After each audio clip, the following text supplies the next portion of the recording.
1, 2, 3, 4.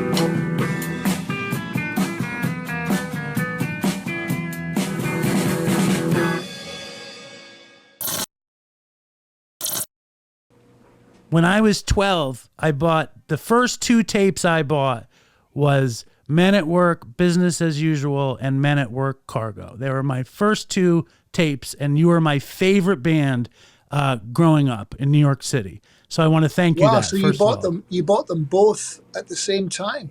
Yes. Wow, that's impressive. With your own money. I don't know. I can't say that it was my money or parents' money, but I can say for some reason your song "It's a Mistake" was my theme song for my entire childhood. Yeah, I like that one. I like that tune. I still like that one. Well, I still like them all, but I think that's a good tune, that one. I think I had a fire in my house many years ago, 20, I don't know, 25 years ago or something, in the house that I'm living in now. And there was flames coming out of the top of the house, and I called the fire brigade. It was a very serious fire. And they came, and this fireman walks down the long driveway with this big hose, and he's standing there, and there's fucking flames coming out of the chimney. And he looked at me and he said, "You know, that was the first album I bought with my own money." I said, "That's very nice." I said, "Do you think you could put that fucking fire out?"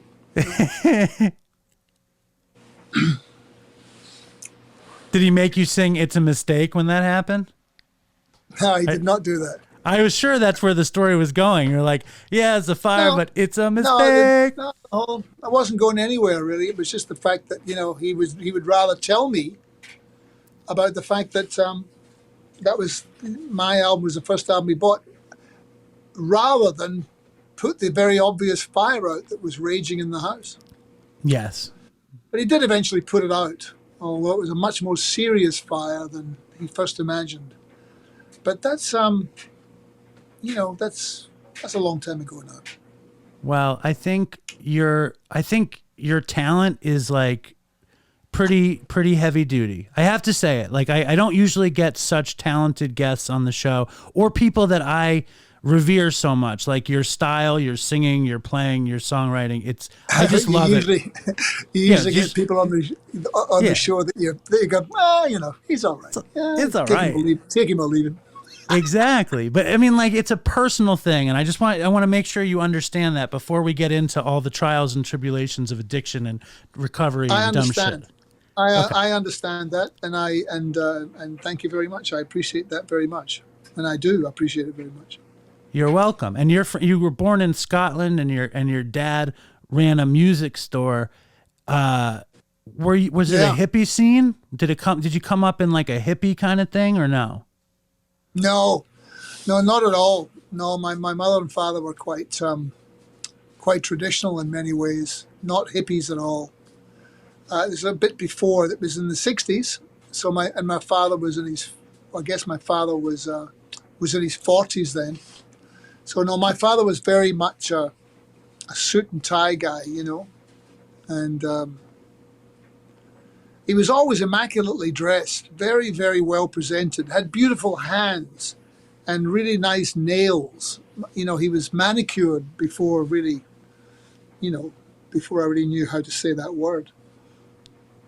But he was a lovely man, and he had kind of some darkness to him, but I think about both my mother and father now, and like we were talking before, I really sensed that I would be unprepared for their passing, and I was correct. I just thought, when they go, what will be the point? And I always thought that I would be, after they went, I thought I would have a lot of fear about just still being around, and but I still feel quite protected by them, even although they've both gone. You know, they were very supportive people in many ways. So Did your mom? I feel like I got off to a pretty good start. That's what I'm trying to say, I suppose. You know, I still draw on that. You know, I draw from the fact that when I was, you know, from when I was born until I left home, I never really questioned my mother and father's support of me and what I was doing. You know. Well, in the film, they seem super loving and lovely. In the documentary about you, could they play music? And like, was it how quickly did you know that? My father was he was on stage when he was young. He was a singer and a dancer, very good singer, and my mother could sing too. So music was kind of. I was surrounded by it when I was growing up. Basically, you know, they had the shop, and so there were guitars and pianos and drums and records, of course. And so yeah, I was lucky because I never really consciously thought about what I was going to do with my life. It was just there, like a path in front of me that I walked down, you know, and everything that I did was in service to that in a way, you know. I just thought, well, that'll be what I'll do, you know, at some point. Get that together. So I just started, you know, moving in that direction. How fast could you be competent as a guitar player and a songwriter? Well, I'm still working on the guitar playing and I think the it's pretty songwriting, good. really. Oh, come on. No, well, you know, I go online and I look at people playing and I just go, my God, they're magnificent, you know. So, but I suppose you hit different with learning anything. You kind of learn stuff, and then it doesn't all just go in one line. You know, you learn stuff, and then you get to a plateau, and then you kind of go, well, I need to learn some more things, and you go in different directions. But I guess learning the F chord is pretty important. You know, like House of the Rising Sun, for example. You know, like when you're doing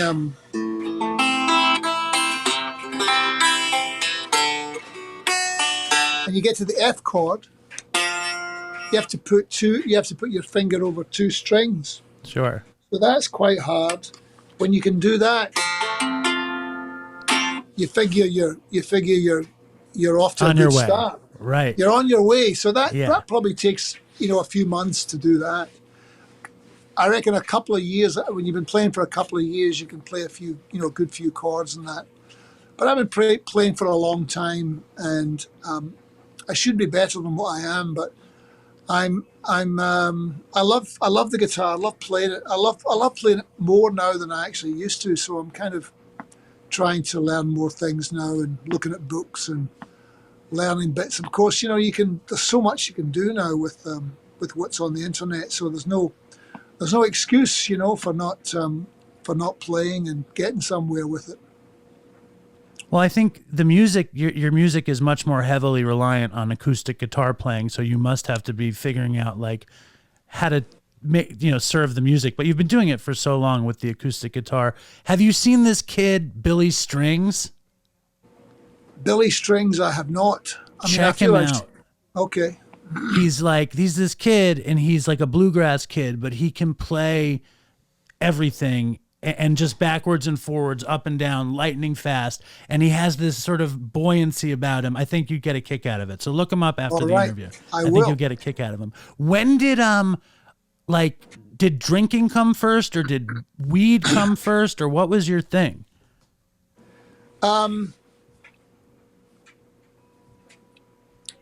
Yeah, let me think. Weed was the first thing. Pot. How old? I was quite old, really. I was quite straight when I was growing up. You know, for the first 20 years of my life, I was quite didn't do anything really, drink or take drugs. Say that again.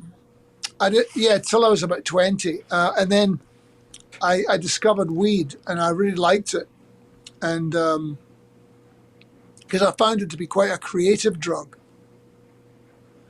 It kind of it kind of opened doors, and it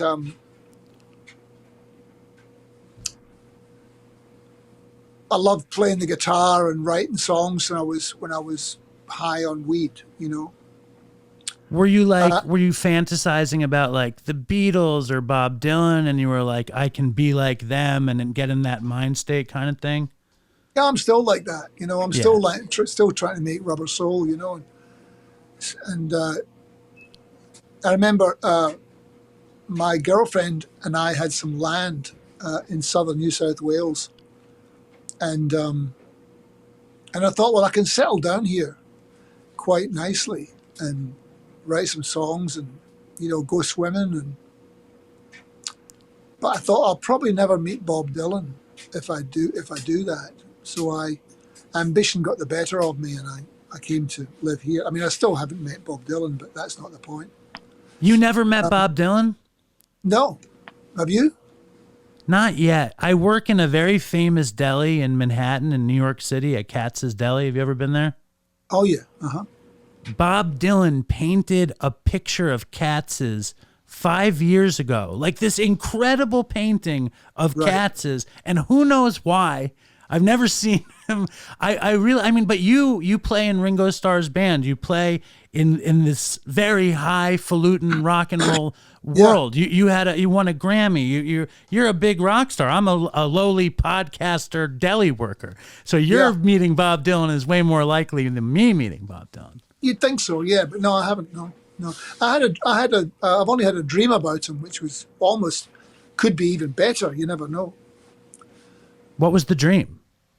I was driving down the PCH here in California, Pacific Coast Highway, and my car broke down, and I pulled over to the side of the road, and I got out of the car and I opened up the hood to have a look, and I don't know anything about cars, so that was the extent of what I could do, just opening the hood, and then that's it, I'm flummoxed. And a car pulled up behind me, and I looked and I thought, wow, it's Bob Dylan. And Bob Dylan, you know, came over and walked straight past me and started looking inside the engine, you know, and kind of muttering to himself. And I hadn't even met him, you know, and then he was bending over looking in the engine, and so his jeans were, you know, he was coming out of his jeans. I could see the crack of his bum. Yes. Which was really kind of weird because I'd never met him. I still haven't been introduced to him, but I was looking at the crack of his bum. Yes. And so then he stood up and just walked straight past me and said, call AAA. And got in his car and drove off. And I noticed that in his car, he had a mannequin in the passenger seat. And I thought, oh, that's a very very clever way, Bob, to get to use the carpool lane. Yes. And then I woke up. Amazing how his voice went from the old man to that spooky, devilly voice, right? It's amazing. Bob Dylan's one of my all-time favorites. You're one of my all-time favorites too. When all of this success happened for you and Men at Work and Down Under and Who Can It Be Now, or you know, all these songs are gigantic songs that sweep the world. Like, what is that experience like for you? What is it like? What was it like? Well, it was incredible. Just incredible. Because you can feel it happening, and you can feel it happening. You can almost feel it happening before it happens.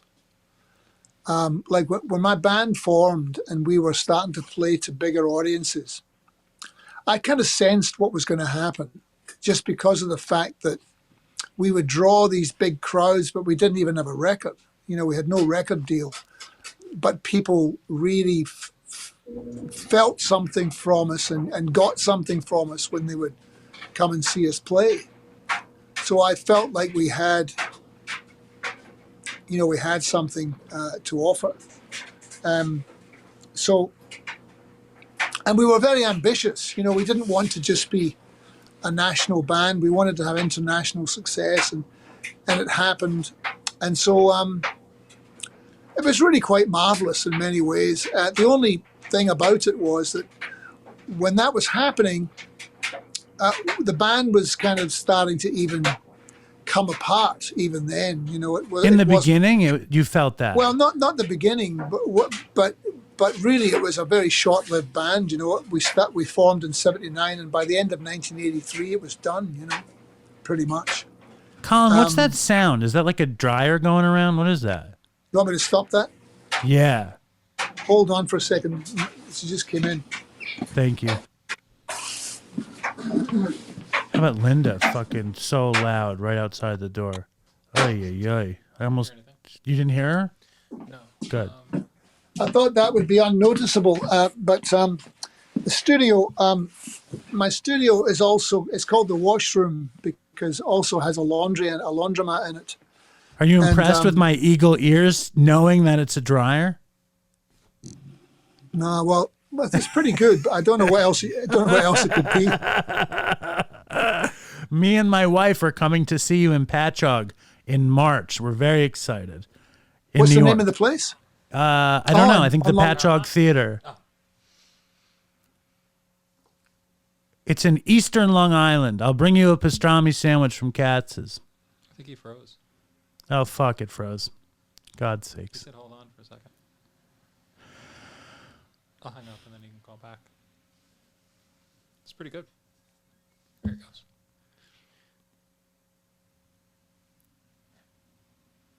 Oh. Don't see any video. Who can it be now? Connected but without video. Wonder what happened.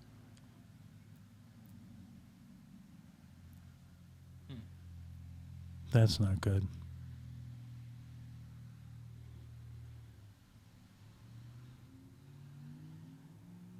What do you think happened? I don't know. Maybe he's done. Fuck this asshole.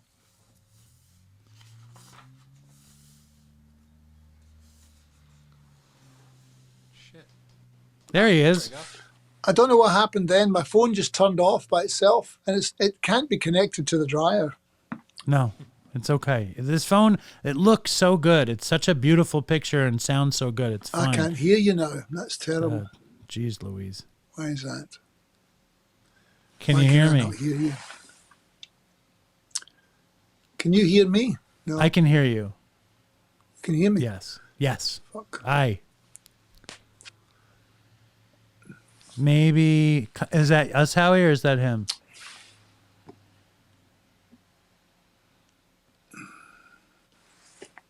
Can you hear me? Let me try and log in again. Sorry. Okay. I don't It's know okay. why. I don't know why I can't hear you. Let me try and log in again. Sorry about this. It's okay.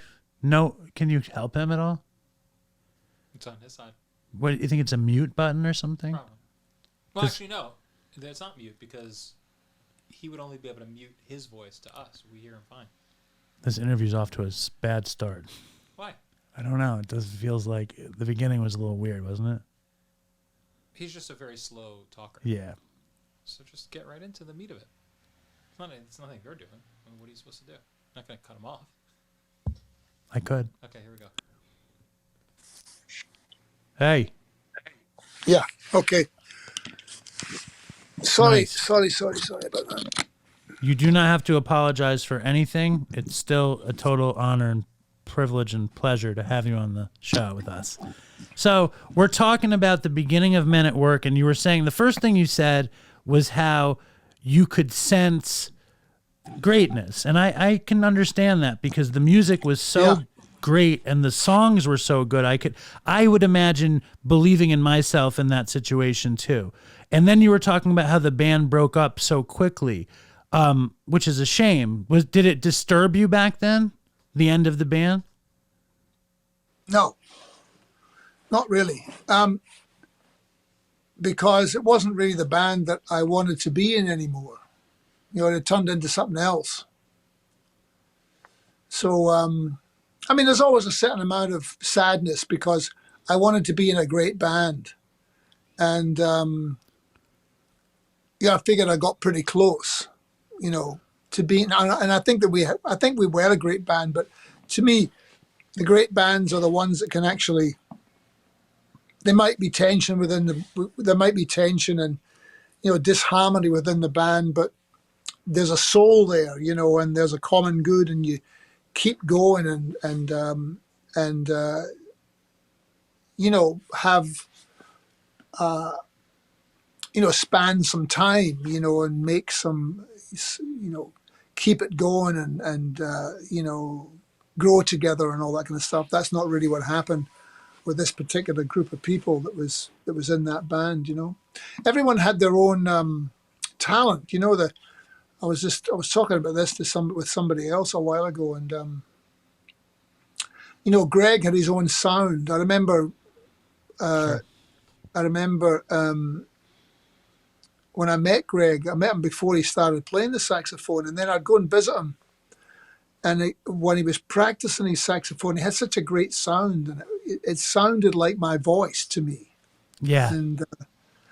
And so that was a really a thing that I realized straight, before Men at Work even existed. I thought, well, that's an interesting sound that Greg's got. And he played the flute as well, of course, and played guitar and keyboards also. But the saxophone, he had his own thing, And so did Ron, the guitar player. He had his own sound as well, and he was a very gifted and inspiring person to work with.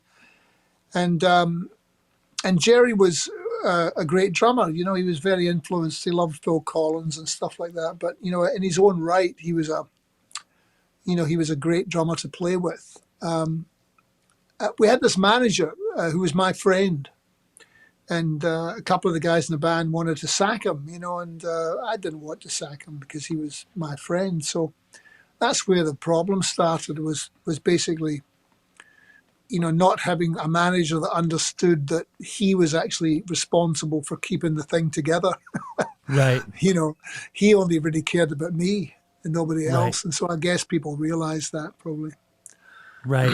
Anyway, It's it was by the time it started to fall apart, I didn't really want to be in that band anymore. So I was quite happy. We made one other album, but that didn't really do much. And then it was done. And then I was quite happy to be on my own, because to be on my own, I think, was my natural game.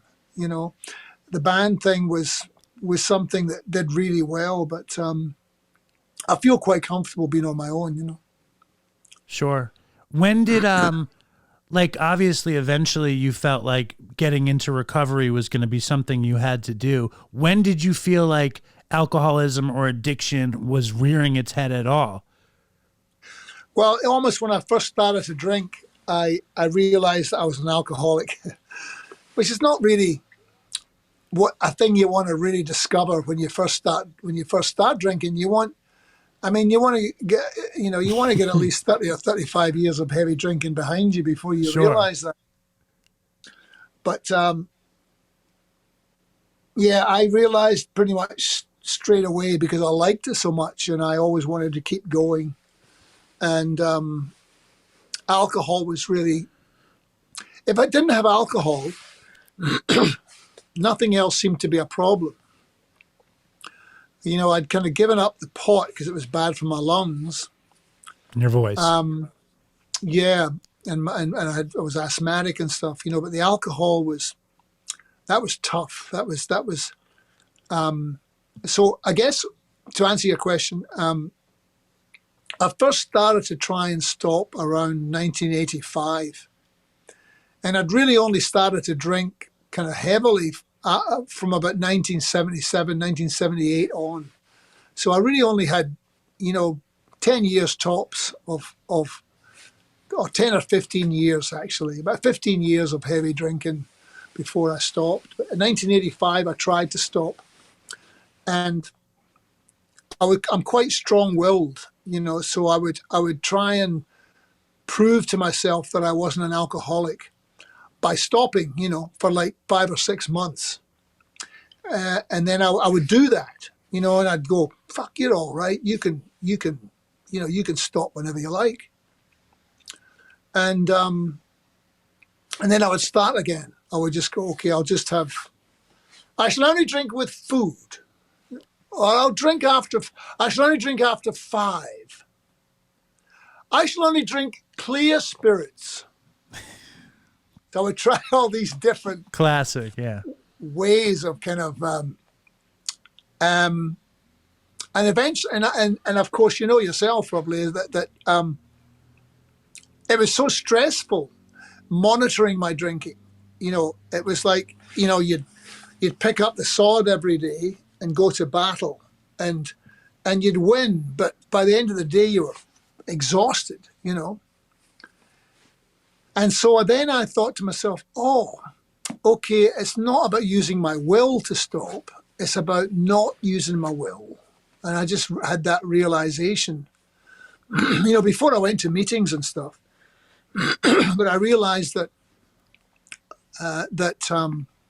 it was about being willless in a way, and just not picking up the sword. Sure, surrender, And- giving up your will. Yeah. Yes, surrendering and going, I can't beat this, you know. And then I started to go to meetings, and I started to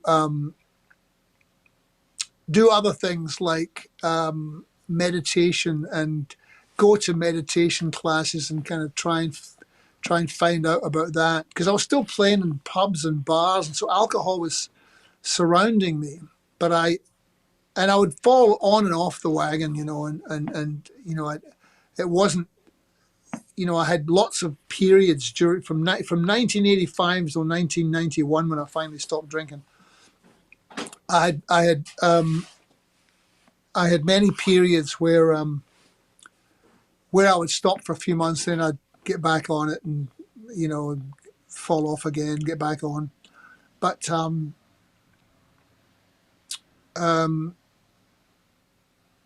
every time I stopped, it was, every time I would start again, it was easier to stop again. I thought, okay, and I wouldn't give myself a hammering. I wouldn't kind of really get down on myself. I'd go, okay, well, this happened. You got to, you know, figure out another way to do it, or get some more help, or have another approach.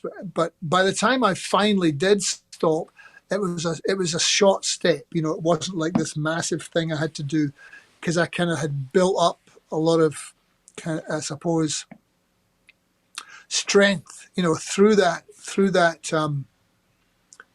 surrender, you know, of going, well, I just have to stop, you know, and I wanted to stop. That was the key thing for me, was that it wasn't like somebody was telling me I had to stop. You know, I always wanted to, and I think makes a big difference, you know, in your recovery, is just being able to go, okay, I'm not gonna, because I love to drink. I mean, a lot of people do, you know. I loved it, you know. If I could have gotten away with, you know, Sure. keeping drinking, I would have. But I just knew, it was too dark. It was getting too dark and too depressing, and the hangovers were horrendous, and all those things you know about. So by the time I finally stopped in '91, it was a short step, but I was, you know, I was of the opinion that, you know, fighting your addiction was like in a boxing ring, where you very rarely just knock somebody out with one punch. You know, it's always a combination of things, you know. And so I was using meditation, and I would go to meetings, and I would, you know, have a varied approach to try and not succumb again, you know. And I went to an acupuncturist here in Culver City, this woman, and she was fantastic. Trin Lee, her name was. And I walked into her office, and she'd never seen me before. I'd never met her. I just walked in, and she said, "Oh, you come to me just in time." I said, "Oh." She said, "No more alcohol, cocaine for you." Mm. She said, "You are a strong man, but not now. You're a sexy man, but not now." She said, "I help you. I give you a needle, make you feel calm." She said, "But you make a commitment to me. You have alcohol, cocaine. You have alcohol. you have alcohol, cocaine, you no come and see me no more. So I went to her for twice a week for about 8 weeks, and I found that, and had acupuncture, and I found that to be fantastic. It really made me feel like I didn't want to get, outside my own skin. It's funny. I feel like a lot of your biggest songs are so kind of immersed in the alcoholic experience of like Paranoia, like Overkill, and Who Can It Be Now? It's especially right. Overkill, yeah. That's Overkill such an was- alcoholic song. Yeah. When you're writing it and when you're dealing with it, did you realize it at the time, or was it just the human condition until you recognize how alcoholism worked? It was two things. It was really at that particular time when I came up with that song, the band was nothing was going to be the same anymore. Because we were becoming very successful, very, very successful. And I thought, okay, I can't walk down these streets anymore. Well, I can, but not in the same way. Everything is going to change now. So it's like I have to dive into the unknown. And you have to go, okay, am I prepared to do that? Do I want this, fame and fortune, the thing that I've been dreaming about for the last 15 or 20 years? Is this something that I really want? And if it is, well, I have to dive in the deep end. So that was one thing that was going on. And the other thing that was going on was that I really could sense that I was in trouble with alcohol. So I was scared, and I was thinking, well, am I up for this? Because this could destroy me. Meaning the alcohol. Yeah. Or the fame, the success could destroy you because you have access to this much money and this much alcohol and coke or whatever. Yeah, just the fact that I would get so out of control. And so I had to make that that was just what was going on at that particular time. But I think that in many ways the fact that it was a kind of an alcoholic song was still a little bit hidden from me at that particular time when I wrote it. It was really mainly in retrospect. I thought, oh, this is all about the darkness of alcoholism. That's exactly what this is, Especially when you play it acoustic and you sing Yeah. it in that voice of total recovery. Yeah. It's like it couldn't be. And I think that's why it resonated with so many people. Like when you kind of relaunched your career at Largo and all these kind of entertainment people are hearing you touch their souls in that way. You know what I'm saying? It's such a connection song. How bad was the coke? Whatever your ghosts happen to be, everyone has darkness and ghosts that seem to that pop up from time to time. It can be about addiction, but it can be about a lot of other things as well. It can be about abuse. It can be about many other things that appear in people's lives and keep reoccurring. Sadness, loss, totally, absolutely. How bad was the coke during the heyday? What would give us a snapshot of the heyday, like being like an alcoholic, drug addict, number one artist in the world, like. Well, I suppose when I would come off stage with Men at Work, and when we were at our peak. I wouldn't be drinking, during the show. I wouldn't be drunk during the show. But I would come off the stage, and the stage manager, my friend, would have a line there of cocaine, and I would do that, just one, bang, and he would give me a shot of ice cold Absolute or Stolly or something, and I would whack that down quickly, just boom boom, and then I would go back on and do the encore, and like halfway through the song that we would go on and play, it would hit. And at that point, the world was a rosy place.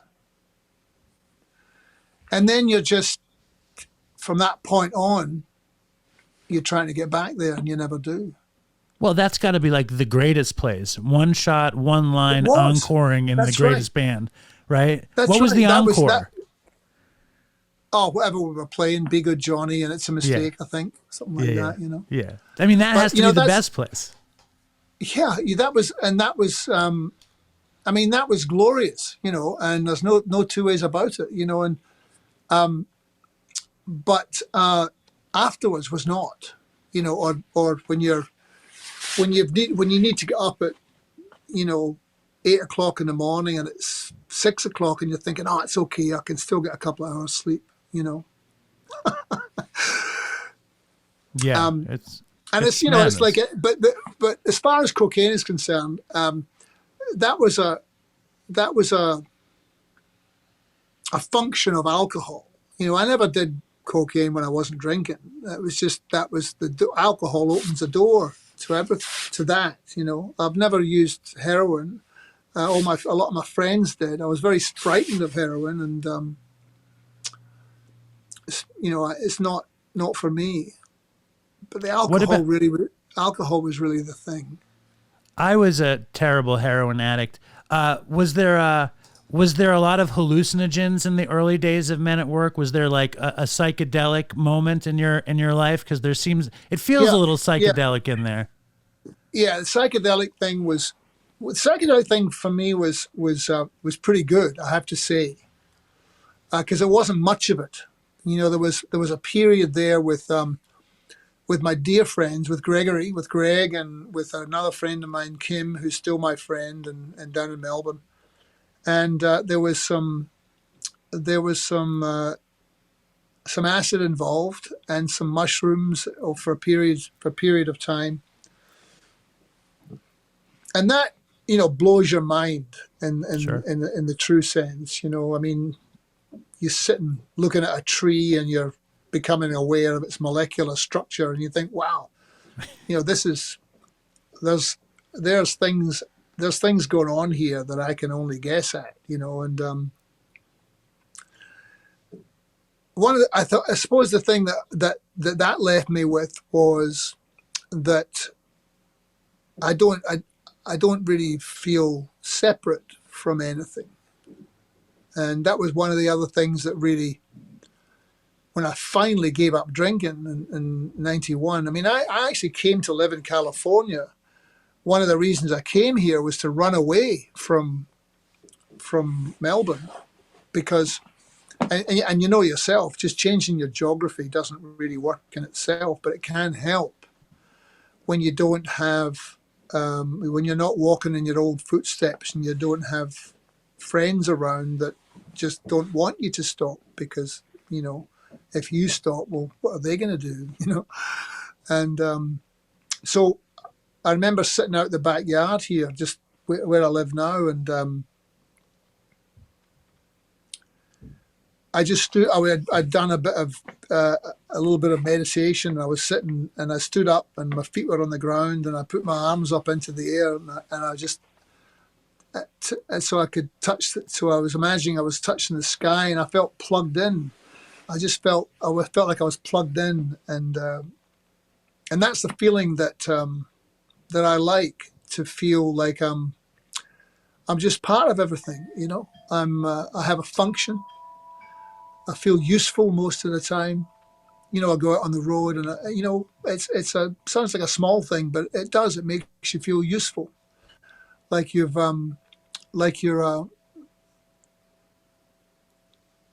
cog. You know, you're part of the universal machinery. You know.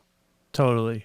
It's amazing, though, the way those kinds of psychedelic experiences can like inform a recovery experience of a meditation or of feeling connected to the other people that are around you.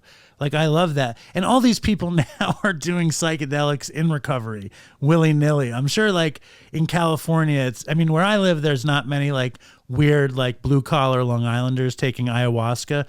But I'm hearing Yeah. a lot of like crazy California microdosing psilocybin and ayahuasca and all this. In Absolutely, recovery. a lot of my friends are microdosing, and as a matter of fact, I was hearing some people just across the canyon from me, who were doing ayahuasca. I could tell that because periodically I could hear them vomit. And what's your take on? What's your take on the psychedelic experience within like a 12-step thing? I don't understand what you mean. I mean, like in 12-step, like where do you think is it useful? Do you think psychedelics can be useful in recovery? Oh, It's a controversial know. hotbed. I don't really know, but I sense my instinct is that it can be, that it could be useful. Yeah, especially if there's violence involved Right. with someone, in their recovery, where someone's been violent or they have a history of that. I think that it could be useful, but I'm no expert. Yeah, I just read something about that Bill Wilson when he actually had his like white light experience. Supposedly he was on some kind of psychedelic, some belladonna treatment, which was some like I don't know, some psychedelic root, and that his white light experience happened in a psychedelic situation, which I thought was really, really interesting. Like I don't think I'm going to take psychedelics anytime soon, but I think it No. could be helpful in recovery. Yeah. I have no urge to take psychedelics, I have to say. I feel pretty psychedelic without taking them, to be honest with you. I feel pretty connected. I feel good. Yeah. One of the things that I found really helps too is physical exercise, physical stuff, is really helpful. Has been very, very helpful, was very helpful for me and still is helpful. It's just trying to keep that going, that getting your heart rate to a point where you're moving, where you're feeling some endorphins kick in. It doesn't have to be extreme, but just where I find that the more physical exercise I do, the more euphoric moments I can have. And they're small, fleeting ones, but just creatively, it just keeps, the more oxygenated your blood is, the better I do, I don't do enough of that stuff. What do you do for that? I go to the gym. I take the dog down to the beach, but I try and get my heart rate up, to 150, 150 plus a few times a week for, an extended period of time. And it really kicks in some good things for me. I have a couple more questions. The controversy, the horrible story with Down Under and the stupid court case in Australia. And I see that right now the song is having this major crazy resurgence, right? This weird techno Down Under that you're on. Lewd. Yeah. Congratulations. That's awesome. It's amazing. I mean, it really is amazing. That's psychedelic right there. Very much so, yes. I agree. laugh at that, and I think that is a trip. That's a trip right there. I would not have predicted that. And, how could you? And this young lad and his record label, they sent us the track and asked us to be involved with it, and I liked it. I liked the sound. I liked the way it sounded. And I wasn't sure. I played it to a couple of people, and I just thought, it's. So you either shut these things down or you just go, okay, fine, And then I gave him a re-recorded vocal. I gave him a new vocal, and they used that, and it's going nuts. Yeah. Yeah. When you write that song and it's the number one song in the world, crazy video, and then what is it, 25 years later, some crazy 40. 40 years later, right? No, not now. I mean, when the songwriting company that bought Kookaburra just hears on a game show that it sounds familiar, and meanwhile, Down Under is about Australia. Kookaburra it's like, to me, it's an homage. It's a weird kind of like a thought, a memory that strengthens the song. It's certainly not thieving to me, but I mean, I'm not a lawyer or, you know what I mean, a music publishing person. But the saddest part is hearing the story about your bandmate, about Greg, saying that he feels horrible that he's going to be remembered for plagiarizing this thing when obviously it was not plagiarism. And then he dies, right? Yeah. And I read something today that it said he was allegedly a heroin addict. Is that true or is that not true? Yeah, Greg was, I met Greg when I was, I think, 19. I met him at my friend Kim's house, and he had these beautiful bright eyes, and I loved him straight away. You know, he was just a beautiful guy, and he didn't particularly like being straight. You know, he wasn't a drinker. He loved weed, but then he did get involved with heroin for quite a long time. And I don't know what was going on for the last, say, 10 years of his life. I think he was off and on, but he did develop an alcohol problem after all that. So for the last 10 years of his life, he was drinking a lot. And I would talk to him a lot about that multiple times. And, you know, after he died, you have guilt about not doing enough, because it's not like you could see it coming. But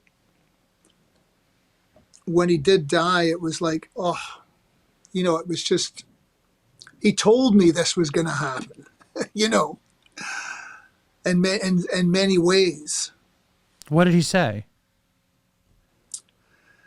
Oh, you know, just sometimes he'd say things like, I'd be having breakfast with him and he'd go, oh, yeah, well, we could do this in a couple of years ago. That's if I'm still here, you know, like in jokes and stuff. But I didn't take them as seriously as I should have, you know. But although I would talk to him and he'd go, well, how do you stop? You know, and I'd say, well, he was a very smart guy. That was, you know, he was smarter than I am, you know, and he was very cerebral about it. He thought like a lot of addicts that he could control it. You know, even about 6 weeks before he died, he wrote me a text saying, an email saying, you know, I'm still in the grip of the gripe, but I think I've got a handle on it, you know, and we would talk about the court case, and I would try and convince him about the fact that it wasn't the case that's how he'd be remembered. That would be a footnote at best, because that was going to be forgotten about, you know, in a few years. And indeed, that really is the case, you know. Absolutely.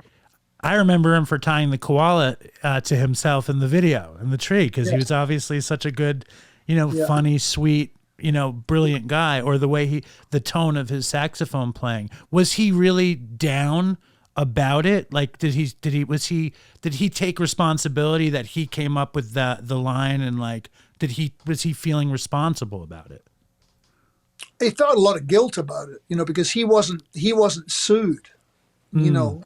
I got sued, and Ron got sued, although Ron never turned up. he just hid, and it worked for him, you know, because they never chased him. But I was more visible, so they went for me, and so they sued me, and they sued EMI Music Publishing. And of course, at the time, we thought it was such a ridiculous case that they would lose. But their argument, you know, in retrospect, their argument was brilliant in a way, you know, just looking at it with the benefit of hindsight, because all they said was, we had all these different arguments how the fact that it was a tip of the hat, it was unconscious appropriation, because we never knew what it was, because we were so stoned most of the time. Greg played it. He goes, it sounds vaguely Australian. What is it? And he just played it. Right. And it was, and then the producer, when we were in the studio, says, that flute line, play that at the start of the song. Okay, play it again there, play it. So it ended up being 5 bars in the song, and then you move on to something else. And we're sitting there listening to the song, and it's all subsumed in the new song, and it's not really Kookaburra anymore, you know.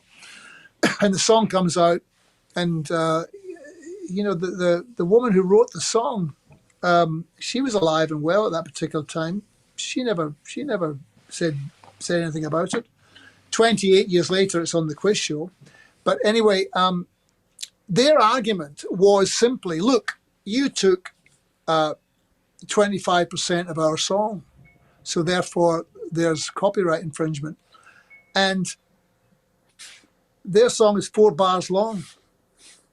So we didn't take any of the words, half the music, because there's 2 bars. So that was all. They just stuck to that. And the judge had to give them something, because it's 25% of the song. That was their whole thing. Right. And so they got 5% of the Men at Work version of the song. And I used to talk to Greg about it, and no, he was traumatized by it. And one of the biggest problems with him was that he was actually in Melbourne. He was in Australia when it was all happening. I was over here, and you know, you get the benefit of that distance. It's not right. It was a low-level stress for me. I had to go back there from time to time. And I mean, the whole case cost about $4.5 million, and which you know, that was what the case cost. And you know, the songwriters, being me and Ron, we had to bear about 70% of that cost. So it was a big cost, and they were awarded about $100,000. You know that, and they won. I know. It's like the lawyers won, and poor Greg lost. You know, his heart. And that's the thing.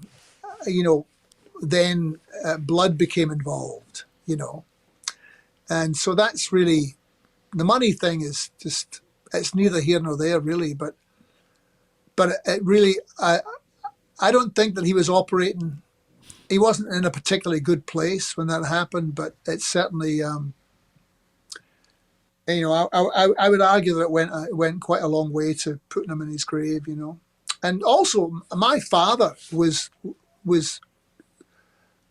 livid about the whole thing. You know, smoke would come out of his ears, you know, because he knew that it was a clean song, you know, because I went down and played them all the songs I wrote before the Men at Work even existed, you know, when I was playing him that song. And so he couldn't understand it. And, you know, and he'd gone to that country, and he believed in that country, and all of a sudden that seemed to be taken away from him, and it did a big number on him. Well, it might have been the greatest tourism that Australia ever had, is your song, and it bites you in the ass that you wrote this song, you know what I mean, for Australia. So I'm sure your dad was just like, you know what I mean, my son did so much for this country, kind of thing, right? Yeah, he just saw the injustice of it, you know, and he saw it for what it was. But it was, look, it was just they tried it on, you know, and they saw dollar signs and they tried it on, and you know, they wanted 60% of Down Under. So if somebody wants 60% of your song, you need to defend it. You need to, you need to do what you have to do to.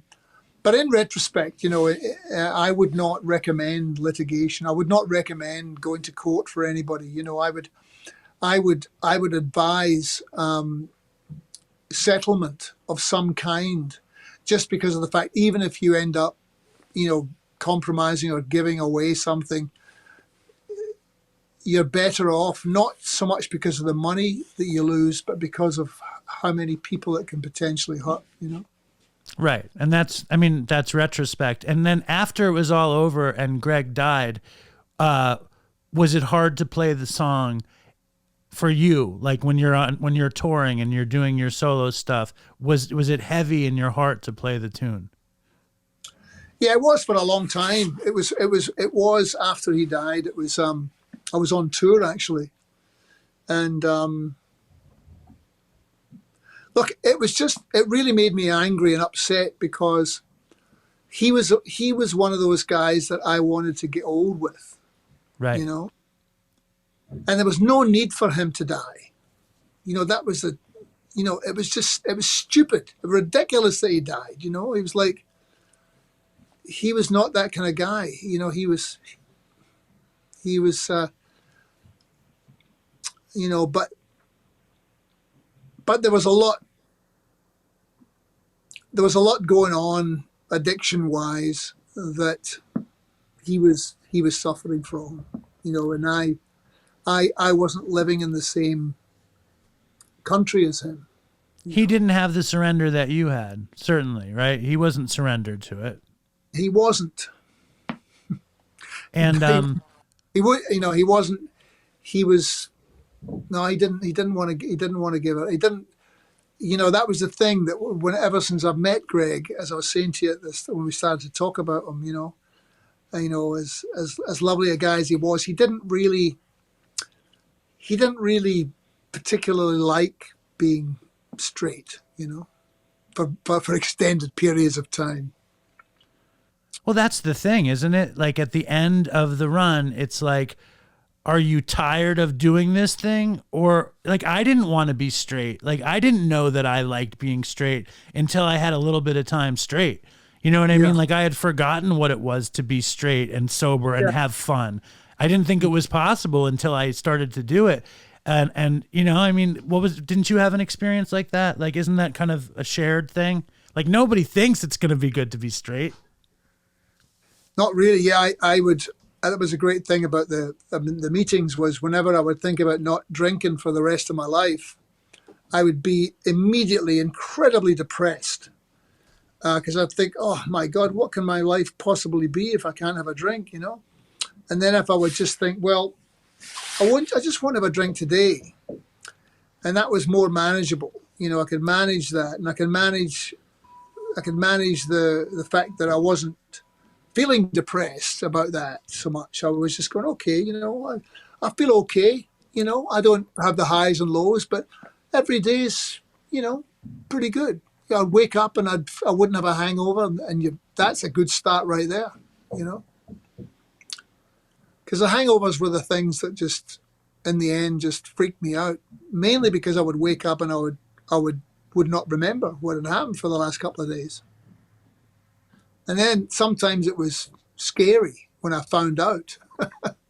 The stuff you had done. Yeah.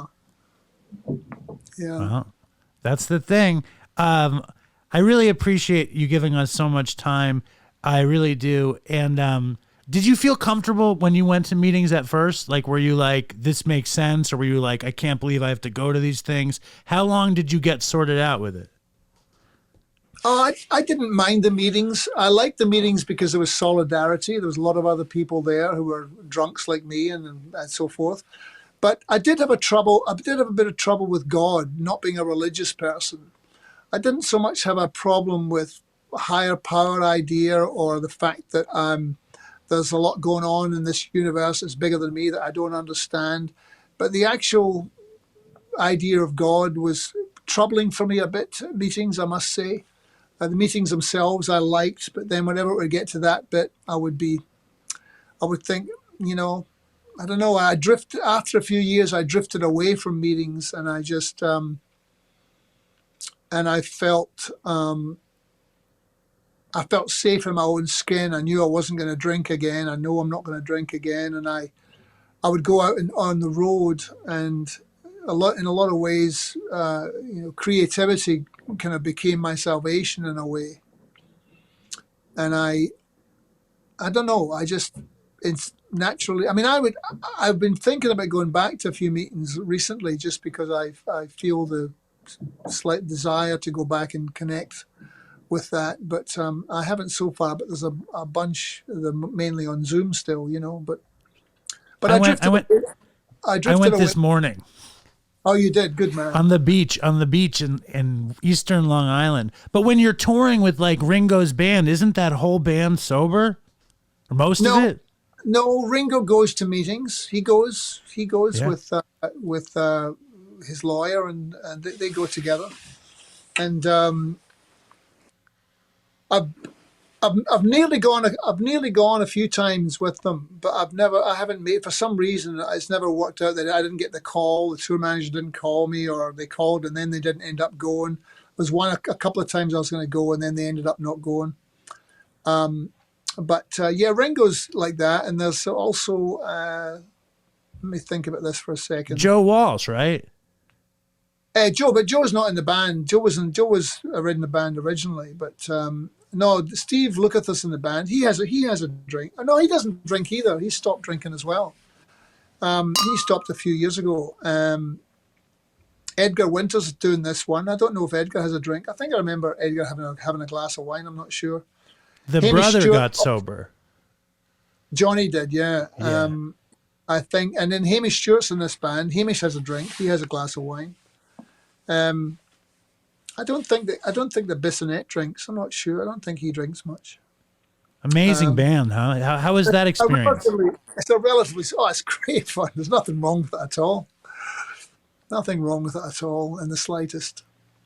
Is that cool though to be in Ringo's band? Isn't that fucking the coolest thing? It's the best. It's the best. You turn around, you're playing a song, and Ringo's playing the drums. Man, that's incredible. it. Top of the food chain right there. Did he approach you? Who came to you? They came to his people came to me, and you have to have had hits, but you have the prerequisite is that you have to have had hits by yourself. You have to be able to still play them, still sing them, and Right. hopefully play other people's and sing them as well, and be a sideman for everybody else. So, yeah, I mean, it's Ringo, man. There's only one Ringo. I mean, just watching that Get Back documentary the other day, I mean, I could watch it again. I could watch it over and over again. I used to sit and watch that Let It Be movie over and over and over and over, and I would want to live there.